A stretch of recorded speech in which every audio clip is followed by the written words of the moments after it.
So we'll go to the final question, which I mentioned is from Philippines, and it is from Maria Catherine Suba from Radio Mindanao Network, Minando Network. Yes, good afternoon, everyone. It's already 2:57 a.m. here in the Philippines. I am Maria Catherine Cruz Suba, a freelance broadcaster. I am a co-host of late Witch Valdez with Itos Valdez in Radio Mindanao Network DZXL, ang ating Katipunan show. My question goes to Mr. Scott Ritter. As a former UN weapons inspector and U.S. Marine intelligence officer, and actually to anyone else who wants to answer, a proxy war is being orchestrated in this part of the world, our country, the Philippines. Our country is actually being used by the US in its intent of war against China. And according to geopolitical analysts, the Philippines will be the next Ukraine. The Philippine President Ferdinand Marcos Jr. has allowed additional 9 EDCA sites, or more appropriately, 9 US military bases all over the country. The armed forces of the Philippines seem to be following orders from their US counterpart. Drumbeats of war is being heard almost every day. Xenophobia is being propagated on mainstream media. Almost every week, there's an incident of Chinese Coast Guard that water cannons a Philippine vessel at the South China Sea. Do you think a false flag operation can happen here as tensions are getting worse? What do you propose for this to stop? Thank you. Okay. Well, thank you very much for the question. Just so you know, I have a little bit of background in the Philippines. In 1986, I was deployed there as a platoon commander to reinforce the Subic garrison after the fall of the Marcos regime. There was concern about the New People's Army, so I have a warm spot in my heart for the Philippines. Let's build upon what Colonel Wilkerson had said earlier. The United States is incapable of fighting a sustained conflict against a peer-level force. The United States cannot fight and engage China and win. We will not beat the Chinese. We cannot beat the Chinese, and we know this, and yet we're using the Philippines to create the conditions of potential conflict with the Chinese. Please understand that for the Filipino people, this is a recipe for disaster. You think America is your friend. So too did the Ukrainian people, and they are dying by the hundreds of thousands. Friends don't let friends die in those quantities. The Ukrainians have been displaced by the tens of millions. Friends don't let friends have their cities destroyed in this manner. Friends don't let friends have families separated, have mothers and children destined to a life of refugee status in perpetual poverty. That's not how friends behave. America has never been the friend of the Ukrainians, and we are not the friends of the Filipinos.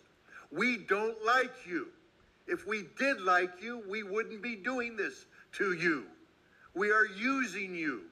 You are a tool, nothing but a tool. And when the tool ceases to be useful, we will discard you. And discard you means usually after a war that devastates you. We are using you to gain some sort of momentary leverage over the Chinese. We will fail. The Chinese will win, and you will be destroyed. End of story. It's high time the Filipino people pressure their government to start sitting down and engaging the Chinese government responsibly. China is not your enemy. China is your neighbor. China is your friend.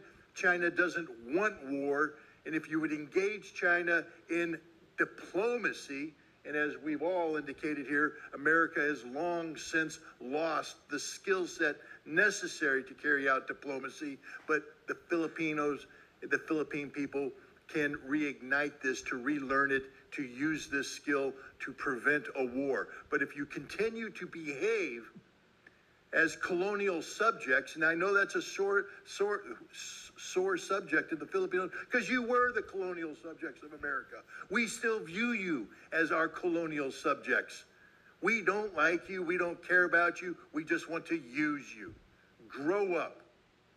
Grow up and act responsibly. Take control of your own future. America is not here to help you. America is here only to use you until there's nothing left, and then we will discard you on the trash heap of history.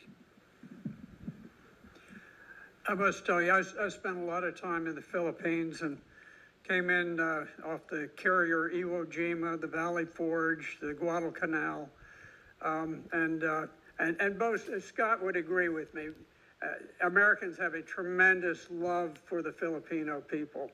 I would say two of my very, very closest friends are from the Philippines. And we really wish very much that you were not in this posture. But I think it's very important for the Philippines to be clear-eyed in what's going on and not to be led down the path by bellicose military people from the United States.